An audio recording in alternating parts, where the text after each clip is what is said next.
Bem,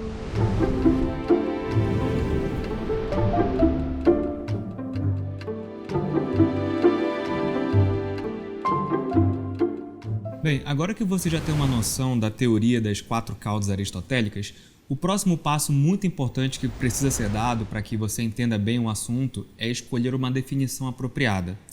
Ou seja, aqui você vai ter que começar a se posicionar mais. No último módulo, seu trabalho foi principalmente de catalogar opiniões e argumentos, mas agora não. Eu vou passar para você aqui o que é uma definição e aí você vai ter que fazer escolhas de acordo com o que acha mais razoável.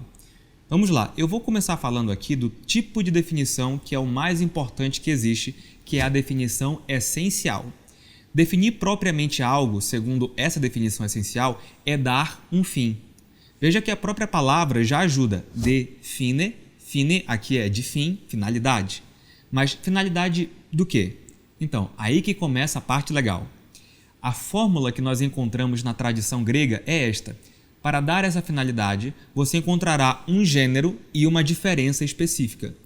Essa diferença específica é que vai apontar a finalidade da coisa definida. Por exemplo, podemos definir um copo como um vaso usado para beber. Veja que nós encontramos um gênero, que é o vaso. Existem vários tipos de vasos, alguns mais para decoração. Mas aí nós damos uma finalidade a esse vaso específico. Dizemos que é o tipo de vaso que é usado para beber. Ser usado para beber é uma diferença que gerou uma espécie dentro do gênero. Esse é o melhor tipo de definição porque expressa justamente o que a coisa é. Vasos usados para beber são chamados de copos. Vamos ver outros exemplos? Se você fosse definir casa, por exemplo, como que você definiria? Bem, eu poderia dizer que casa é um lugar usado para se residir. Encontramos aí um gênero, que seria lugar, e depois dissemos que havia uma finalidade para ele, que é ser uma residência. Bem intuitivo, né?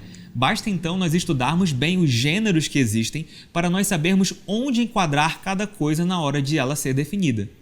Aristóteles pensou em uma lista de 10 e outra de 8 gêneros. E só uma observação, gênero e categoria aqui a gente está considerando como se fossem a mesma coisa, ok? Então, quando você me ouvir falar sobre gênero, pode entender que eu estou falando de algumas das 10 categorias de Aristóteles também, ok? Geralmente a lista inclui substância, qualidade, quantidade, relação, tempo, lugar, hábito e ação. Não se preocupem, a gente vai dar uma olhada em todas essas categorias nos próximos módulos, mas agora a gente já vai começar a se situar falando um pouquinho delas. Antes disso, eu quero só alertar que a coisa é mais complexa do que parece. Existem coisas que são muito difíceis de serem propriamente definidas. Eu vou dar um exemplo bem controverso. Como que você definiria essencialmente, por exemplo, a economia? Alguns poderiam dizer, por exemplo, que economia é o estudo ou disciplina a respeito da alocação de recursos escassos na humanidade. Outros poderiam dizer que economia é o estudo dos hábitos de vida financeiro dos humanos. Há também quem poderia chamar a economia como o estudo psicológico e social da ação humana diante de escolhas de troca. Mas e aí, quem está certo? Vocês verão que é muito importante nós dominarmos outras coisas também, além das categorias. A finalidade que cada um pode dar dentro das definições é motivo de debate filosófico e taxonômico, terminológico muito forte. E não está dentro das minhas pretensões neste curso fazer com que vocês consigam resolver todos os problemas relacionados às definições, mas que pelo menos vocês conheçam os tipos e regras de definições para que tudo isso fique menos confuso. Pois bem, eu disse a vocês que existem vários tipos de definições. Existe a definição essencial, que eu já expliquei, que é aquela que agrupa um gênero com uma diferença específica, gerando uma espécie, mas existem também as definições descritivas. A definição descritiva é aquela que tenta falar da coisa a partir das suas propriedades. Por exemplo, no lugar de dizer que o copo é um vaso usado para beber, a pessoa diria, por exemplo, que o copo é um objeto com saída superior, geralmente circular, e com um formato capsular oco, com um fundo fechado. Ficou bonita essa definição, né? Eu sei. Então, o problema da definição descritiva é que ela pode pecar pela falta de assertividade. Se faltar algum detalhe, é muito fácil de essa não ser uma definição que separe bem um objeto do outro. Então, de preferência, se você puder definir algo de forma essencial, dê preferência para definir a coisa já pela sua essência. Fica mais elegante, claro e direto. Bem, existe também a definição genética, que é aquela que fala da coisa pelo seu modo de produção. Aí, no caso, você pode definir, por exemplo, uma música como uma obra artística produzida pelo músico. Pode definir a casa como uma obra produzida pelo arquiteto e pelo pedreiro. Você pode definir um livro como uma obra feita pelo escritor também. E o nosso exemplo do copo não fugiria disso. O copo seria a obra feita por um artífice que faz copos. Bem, algumas vezes a definição genética cai bem, mas em outros casos não é assim. Se, por exemplo, para fins didáticos a pessoa não tiver entendido que a música é uma arte em que se faz a composição harmônica de sons e silêncios, você pode simplesmente dizer algo como: sabe aquilo que os músicos fazem? Então, aquilo é música. E aí pode ser que a coisa fique mais clara para a pessoa. Mas vocês já devem ter percebido que ela é uma definição que acaba dependendo indiretamente de várias outras coisas, né? E essa falta de profundidade dela torna a definição muitas vezes vaga. Então, é para a gente usar essa definição genética com muita parcimônia, com muito cuidado, só quando realmente é necessário. Bem, existe um outro tipo de definição, que é a definição negativa. A definição negativa é a que indica o objeto definido por exclusão, isto é, falando daquilo que ele não é. É muito famosa, por exemplo, a definição adotada por muitos liberais de que a liberdade é a ausência de coerção.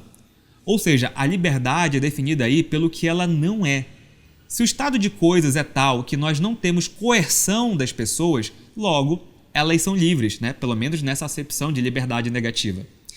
Eu particularmente não gosto desse tipo de definição, porque a liberdade, conforme eu defina, é vista em termos positivos. Eu posso dizer que a liberdade é a capacidade de me autodeterminar a fazer algo. Comparando a versão positiva com a versão negativa de liberdade, vemos que elas não são visões compatíveis, pois uma pessoa pode ter uma correção jurídica para não fazer determinado ato e ainda assim ela ter condições de praticá-lo. Posicionando então a liberdade mais propriamente no sujeito e não no meio externo, apesar de com ele estar relacionado, posicionamos a liberdade como uma potência intrínseca do sujeito, determinando que é ele mesmo a pessoa diretamente responsável pelos seus atos. Enfim, há vários outros motivos para pensarmos que as definições positivas são superiores, mas acho que já deu para entender, né? Avançando para outro exemplo, eu posso dizer, como alguns, que pós-estruturalistas são todos os autores relacionados ao estruturalismo que não se adequam propriamente ao método ou abordagem estruturalista. Posso dizer também que brasileiros são todos os que não nasceram em outros países, exceto no Brasil. Posso dizer que números ímpares são todos aqueles números que não são pares. E por aí vai. Percebam, porém, que são definições não muito boas, porque eu estou enrolando para dizer o que a coisa é, tentando qualificá-la pelas suas privações, contrariedades ou meras inconformidades com determinadas crenças. Mas e aí, quer dizer que a gente não pode usar uma definição negativa? Bem, é claro que a gente pode. Mas esse é um tipo de definição útil em algumas ocasiões bem específicas, como quando ainda não se está bem certo, né? Quando a gente está confuso sobre a essência de algo, mas que sabe que esse algo certamente não está dentro de uma categoria ou de outro grupo. E há aqueles casos raros em que a definição da coisa é realmente algo negativo, como quando, por exemplo, a gente vai falar, da definição de unidade, daquilo que é uno. A unidade está propriamente em algo não ser múltiplo, de ser apenas um e não dois. Não estaria errada, então, a inclusão da parte negativa dentro da definição. No entanto, se pode dar uma definição positiva, para que você vai dar uma definição negativa? Como eu já disse, definições negativas acabam sendo também definições indiretas e dizendo mais propriamente o que as coisas não são do que aquilo que elas propriamente são. Só de entendermos então quais são os tipos de definição, já vemos que existem algumas regras para a gente definir alguma coisa. Primeiro, a definição tem que ser precisa, mostrando exatamente qual é a diferença específica. Isso evita que ela seja vaga demais. Segundo, fazendo paralelo com a primeira regra, ela tem que ser própria, isto é, que diferencie o termo definido dos demais. Não adianta eu ter uma definição tão genérica que abarque dentro dela várias coisas diferentes. Aí seria uma definição inútil. Terceiro, ela tem de ser uma definição não circular, ou seja, ela não pode conter na definição o próprio definido. Você não pode dizer, por exemplo, que ciência é o conhecimento da ciência. Quarto, de preferência, tem de ser uma definição positiva, Ou seja, ela precisa definir as coisas pelo que elas são e não por aquilo que elas não são, se isso for possível. E quinto, ela precisa ser concisa. Ela não pode ter partes inúteis e descartáveis. Por exemplo, dentro da definição de copo, não interessa colocar se ele é amarelo ou azul. A definição dele é indiferente a esse tipo de coisa.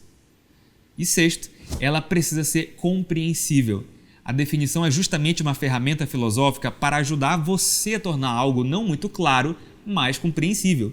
Então, se a sua definição usa termos mais complexos e não auxilia na especificação do termo definido, logo, também não é lá uma definição muito boa. Bem, pessoal, ficou claro então quais são os tipos de definições e quais são as regras para nós fazermos boas definições? Então, já fiquei satisfeito por isso e vamos para a próxima aula.